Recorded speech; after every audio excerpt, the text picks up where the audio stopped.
So we gotta finish Nick Crowley's YouTube's Darkest Iceberg Part 1.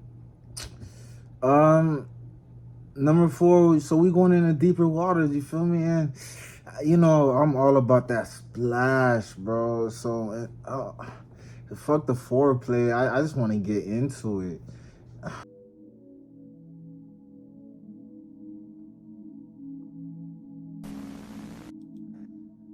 The body. Exactly what I need. The body. The body.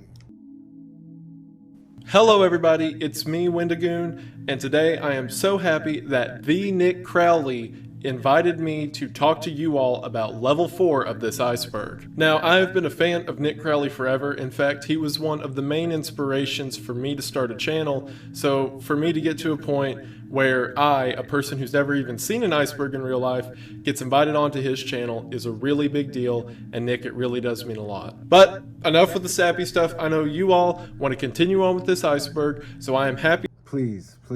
Hey, I respect it though. Hey, shout out to Nick Crowley, because you in these videos, because we gonna run down through a lot of these. These are really interesting, and I'm hooked. But hey, shout out for inspiring my mans, bro. I even see a YouTube plaque in the back, and we gonna be there, and we gonna be there soon too. To take you on the journey through Tier 4, the body. Heaven's Gate Exit Statements. Heaven's Gate Exit Statements refers to a 2-hour-long video where members of the infamous Heaven's Gate cult gave their final statements before the group's mass suicide in March of 1997. Heaven's Gate believed a variety of things, but I think I heard of this one. I think the leader, it was something about some alien. I don't know about the world ending, and then the leader convinced everybody to kill themselves, and he survived.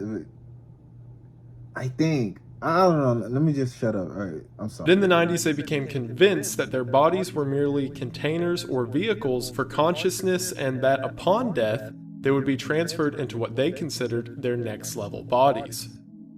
If you use the analogy of a car, people may keep their cars for a long time before they finally wear out and they clunk out. Or some people, they say, well, here's a newer model, it's much nicer, and this one, doesn't quite perform the way I could, and I'd like to move into this new car. So get rid of the old one, get a new one. I mean, that's about all we're talking about. It's not a big deal.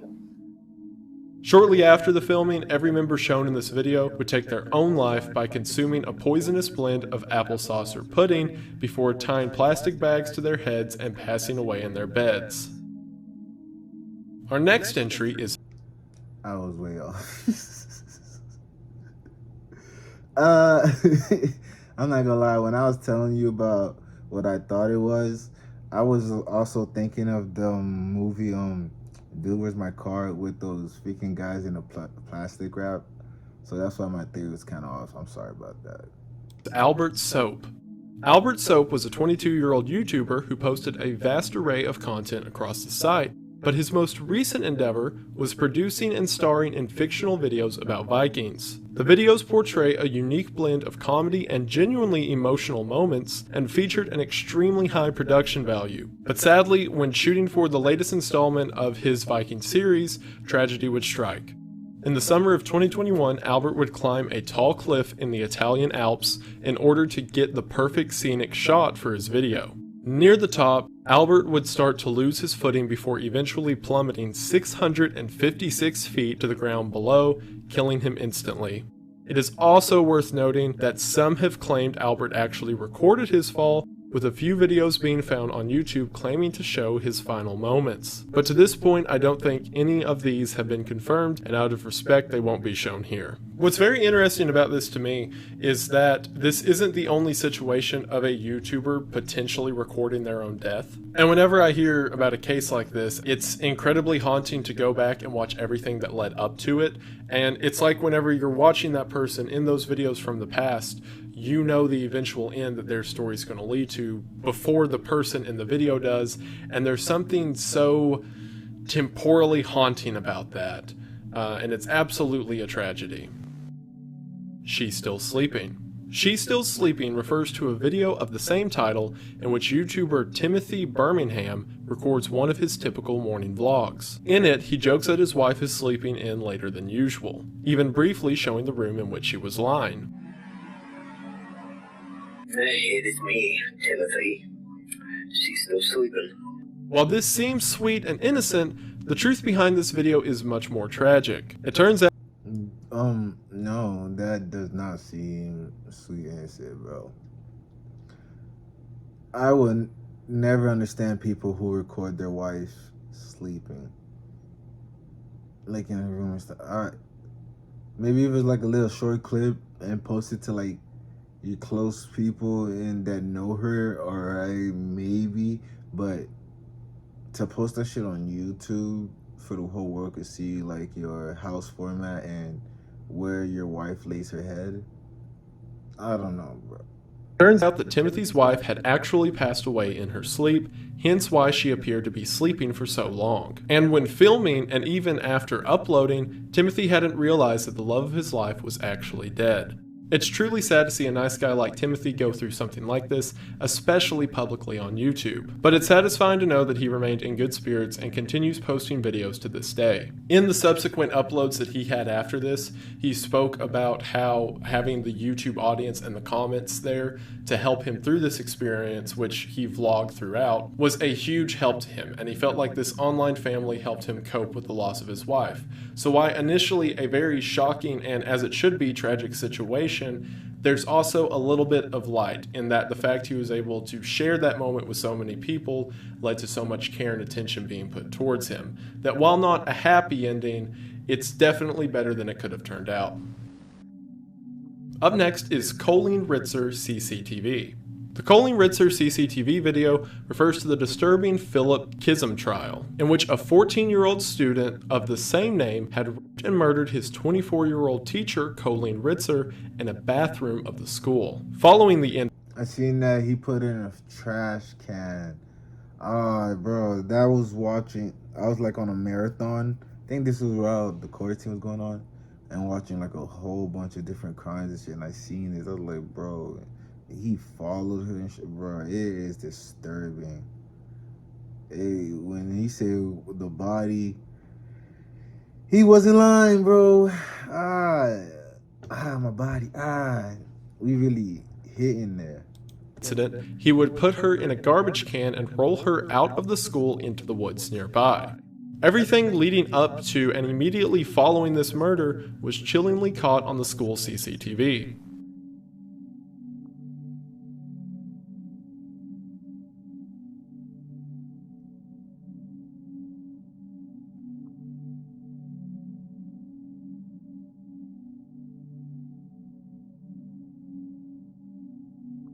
You can see Colleen happily walking to the bathroom, unaware of the fact that Philip had been following closely behind her. The footage also shows Philip wheeling out the garbage can that he put Colleen's body into as he walks out of frame heading towards the woods. Philip was eventually caught after Ritzard's body was discovered in the nearby forest, and he is currently serving a life sentence with 40 years parole eligibility. Cases like this provide an especially large amount of fear, at least for me, because whenever you're in the public sphere, you feel like that you're safe or at least seen, but as things like this prove, evil can still happen even if under a watchful eye. And while the footage is... That's what I always say, bro. Keep your head on the swivel. They taught me that in football practice, but I feel like that's an everyday life thing. Always keep your head on the swivel. People always say, oh, you're not... nobody's after you, this and that, but still anything can happen. It's not even all about what's it called, how am I trying to say it? It's not even all about being scared or anything. It's just being aware of your surroundings and being prepared for anything to go down. I don't see anything wrong with that. Footage itself and what happened to Colleen Ritzer is absolutely abysmal.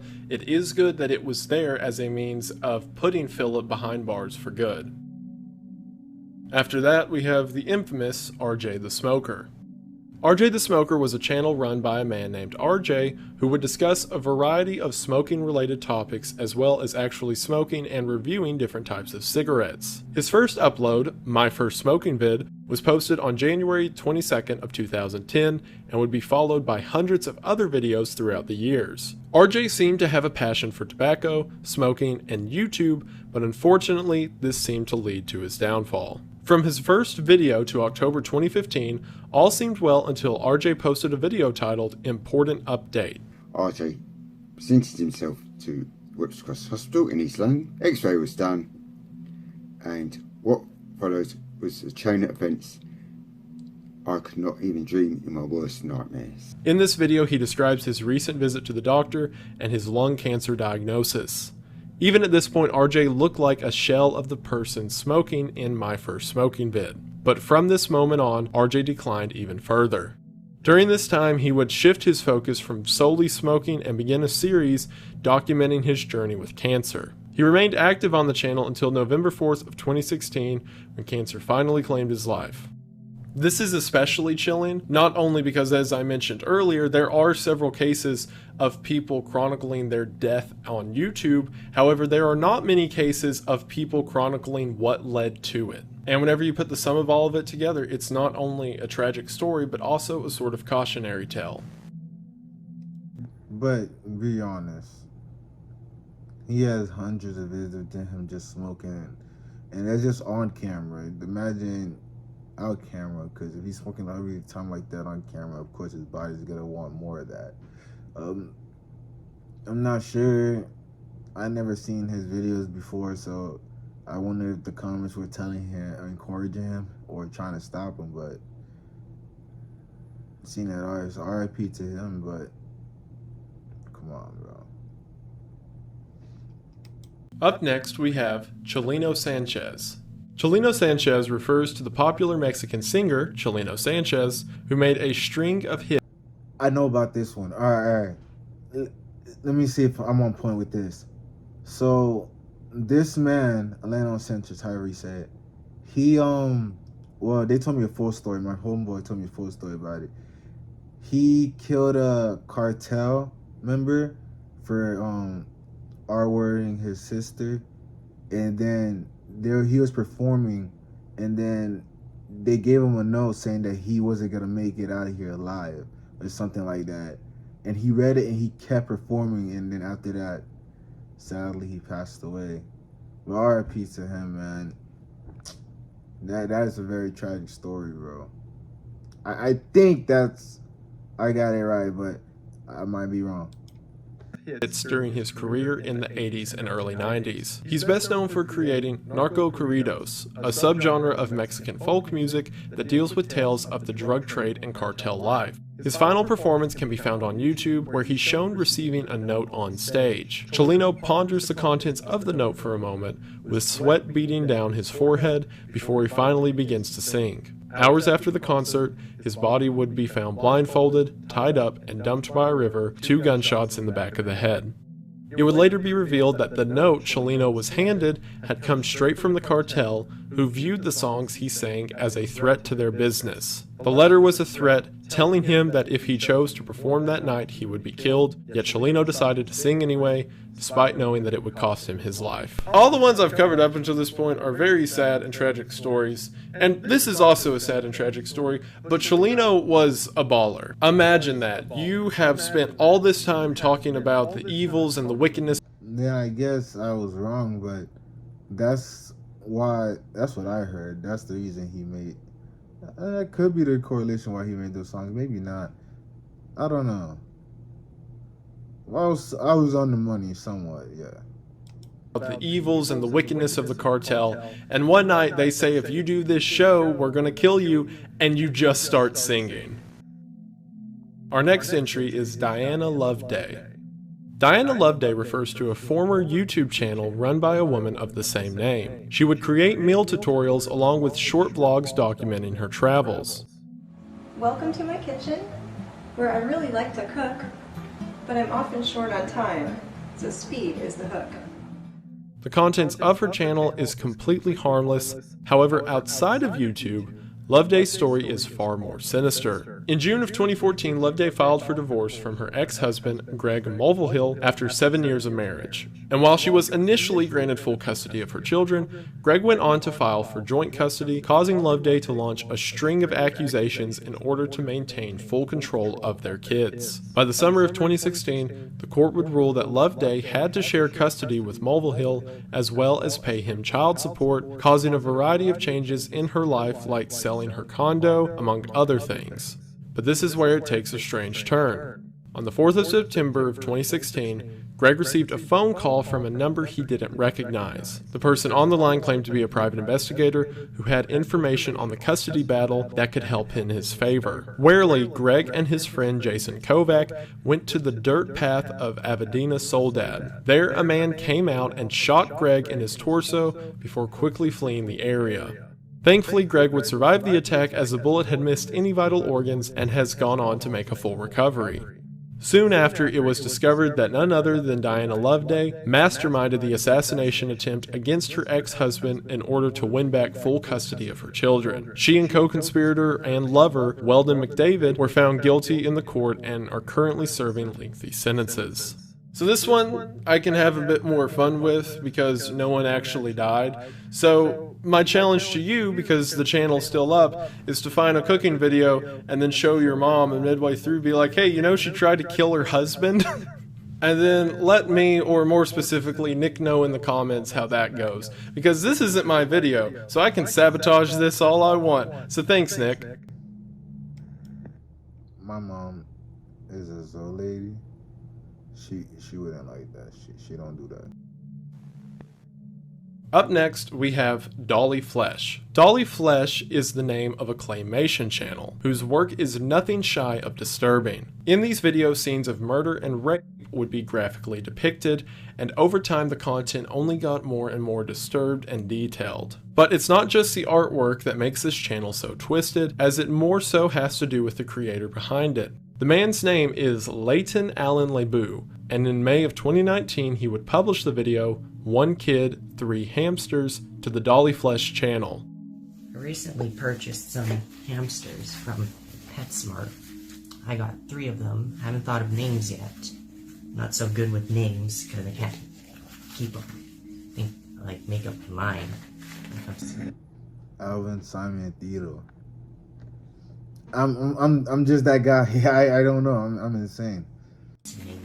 The clip shows Leighton playing with 3 hamsters that had just recently been bought from the pet store. And though nothing of note is shown in the clip, the description provides a haunting clue of what Leighton would do with these innocent animals, as it read, pinned, stabbed, drowned, microwaved.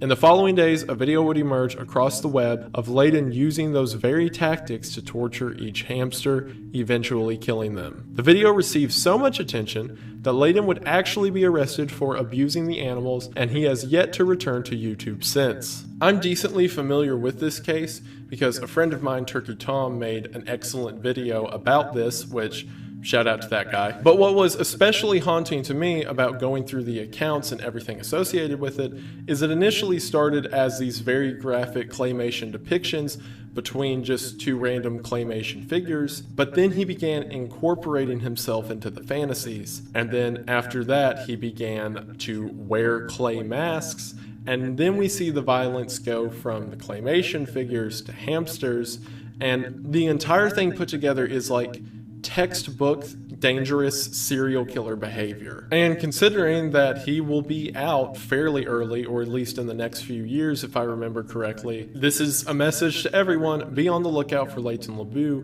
wherever he turns up, because my money is on the fact that he's not going to leave the internet or popularity for good. And that's the crazy thing about it. If I ever see Buddy, I'm fucking him up on sight. I got to protect myself. We save the city. Up next we have Jating Min Til Hidar. I know I pronounced something wrong there, and I'm very sorry. Jating Min Til Hildar, which translates to My Confession to Hildur, is a video by a man named Gunnar Runar Sigurþórsson, I'm so sorry, who was confessing his love to a woman named Hildur. He believed that he and Hildur shared a special romantic connection, and he soon fell in love with her, with this video being the first time he'd share his feelings openly. Hei. Dette myndbandet er et eller annet Hildi. Dette frekar kurna segja, når rosalega filmen, en hérna. However, his love was misguided as Hildur had been happily married at the time to a man named Haynes Helgason. This enraged Gunnar, and looking to free Hildur of this relationship, he decided to visit Haynes late one night. He proceeded to sneak into the man's house before violently attacking and killing him in his sleep. But worst of all, due to a number of legal loopholes in Gunnar's home country of Iceland, he's currently not even in prison. And as we speak, he's out there living as a free man. Even worse, he's reportedly been active on Tinder in recent years as well, making one wonder what he'll do in the name of love next. There's jokes about Iceland being such a peaceful country that they don't even have like a crime watch or investigative branch of government. I don't think they're jokes. Like, this dude, clear as day, straight up murdered someone, but because paperwork wasn't filed right somewhere, they're like, all right, get out of here. Like the warning I gave about Dolly Flesh, if you're in the country of Iceland and you have Tinder, just keep that in mind. I don't want to laugh because a man lost his life, but so Buddy was like looking at paper, goes, hold on, you spelled his name wrong. We can't use this. We just can't use this. If you spelled his name wrong, we got the wrong guy. Holy fuck. Somebody got to tell him, sir, we thought you were somebody else. You're free to leave. Iceland, what are you doing? Iceland's not the one that snows, it's Greenland. And Iceland is green. That's what I see in pictures. Or do people just post that to just fuck people's minds up? Is Iceland all like vast and like greenish? I mean, full with like, you know, trees and shit. And is Greenland the one where it's all snowy? Somebody search that up, please. I have to know. But moving on, we have rising kayaking star. And you're going to run Great Falls 3 years later. I am. That doesn't strike you as overreaching? I wouldn't say overreaching. It would strike me as confident. Rising Kayaking Star refers to the 60-minute special done on extreme kayaker Shannon Christie, which would follow her participation in an annual kayaking race in the Potomac River. Day one of the bout went off without a hitch, as Shannon had spent the day learning the rapids and getting accustomed to the area. But the following day was much different. 2 days before the race was to start, our cameras spotted an empty kayak at the bottom of the falls. It was Shannon Christie's. No one saw it happen, but somehow she had come out of her kayak, been swept over subway, and killed. Her body trapped under an avalanche of water. When the film crew arrives at the rapids to film for the day, they immediately find Shannon's kayak flipped upside down floating in the middle of the river. The remainder of the video follows search efforts to try and locate the woman until they eventually locate her body, which was pinned under the water by the force of a waterfall. Sadly, Shannon was no longer alive. Whenever I went on vacation to Niagara Falls, we got to one of the water swells at the bottom of the falls themselves, and the guide said that you can take a life jacket, throw it in the water, it'll suck down, and then it won't come up for 2 weeks. So imagine what would happen at the base of these waterfalls to a person. So this doesn't speak anything against Shannon or her capabilities, just the fact that water and nature is a very powerful force to be reckoned with. And then finally, for the last entry on this tier, we have Mr. Anime. Mr. Anime refers to a YouTube channel known as Lens Cat Productions, aka Trey Sessler. Sessler was one of the early adopters of YouTube, starting his channel all the way back in 2006. He, along with a few other YouTube channels, became known for posting videos talking about and critiquing anime. He's commonly credited with kickstarting the general anime community on the platform. Sessler had a dark side though, one that became increasingly hard to hide as time went on. While his fame and Thank God I was looking for anime. I mean, and I didn't know anything about like actual people doing YouTube. Like back then, around this time, I was just looking at videos, maybe watching Shane Dawson.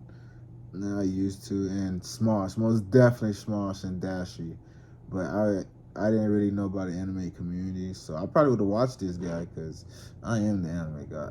Channel grew, behind the scenes, Sessler had become obsessed with disturbing topics like serial killers and mass shooters. But unlike the true crime fans of today, Sessler seemed to be an active admirer of these figures, even going as far as to make rankings of his favorite mass shooters and serial killers. Eventually, this led to his decision that he would become a mass shooter himself, and for years he loaded up on weapons while studying the methods of the killers that he admired. Real weapons began to make appearances in his videos, and violence became a more prevalent topic of discussion on his channel. Then, in February of 2012, he announced on YouTube that he would be taking a short break. He would then post an update in March that he had found a job and that the channel would be slowing down. This is just an update video to let you guys know that I'm going to reward myself with probably a 2 or 3 week break coming up here from YouTube videos, anime reviews in particular.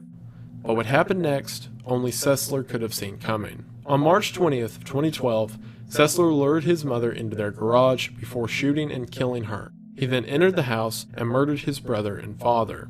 While it seemed totally random, his reasoning behind this was that he didn't want his family to see what he was about to do next. Sessler planned to become the most infamous mass shooter in history. To do this, he planned to go to a school down the street where a pep rally was set to take place later that day. He would open fire in the gymnasium, and if he managed to kill over 70 people there, he would become the worst mass shooter in recorded history. Soon after murdering his family, loading up ammunition, and beginning his journey to Waller High, he ultimately backed out at the last second and returned home. He was arrested days later and charged with murder. He currently serves life in prison, and while his YouTube channel was removed last year, the re-uploads that still exist show a well-liked figure in YouTube history whose dark side unfortunately boiled over. And it's crazy to think that had he not had a change of heart in that final moment, countless others could have lost their lives that day. And while it's of course a great thing that he did not carry out the full intent of this massacre, being able to go back and watch the early signs in combination with the knowledge of the evils that he would one day commit make the entire story incredibly devastating. And like I've talked about with other stories on this tier, it's interesting how YouTube creates an avenue that all forms of people can be watched at any point within their life. That to the effect, even after something as atrocious and horrible as this happens, there's still records for us to go back and look at, with hopefully the knowledge that things learned from the past will be able to help us in the future. But that is all for me, and I want to say again, thank you so much, Nick, for having me on your channel. It really is humbling and it's fantastic. I hope I did an okay job, and I really appreciate it. Once again, I am Wendigoon. Link will maybe be in the description if Nick wants to. I don't know. I don't tell him what to do.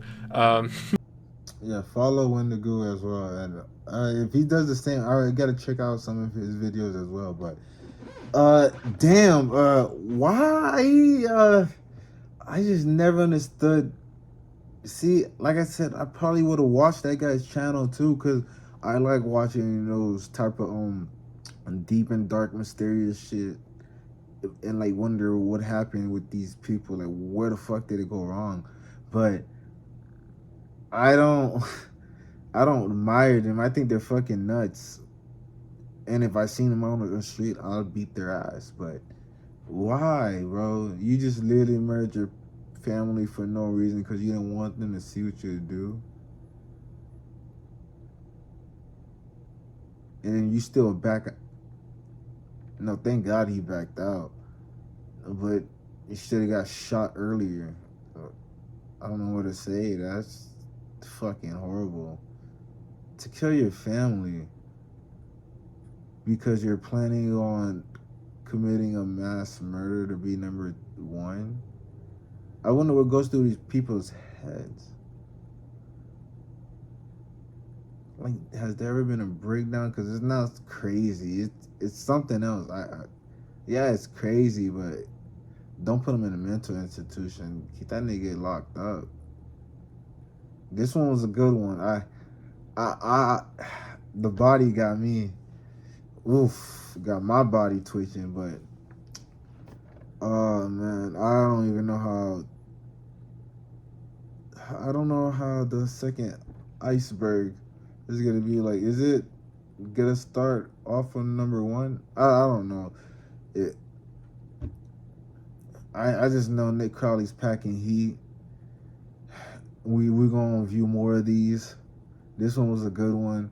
I knew some of these before, but that last one kind of threw me off. That shit got me heated, bro. Cause one thing, it's another, bro. I care about family deep down, and just hearing that shit always pisses me off, and like ruthers my feathers. But hopefully you enjoyed this video. I know it's been a long one. Yeah.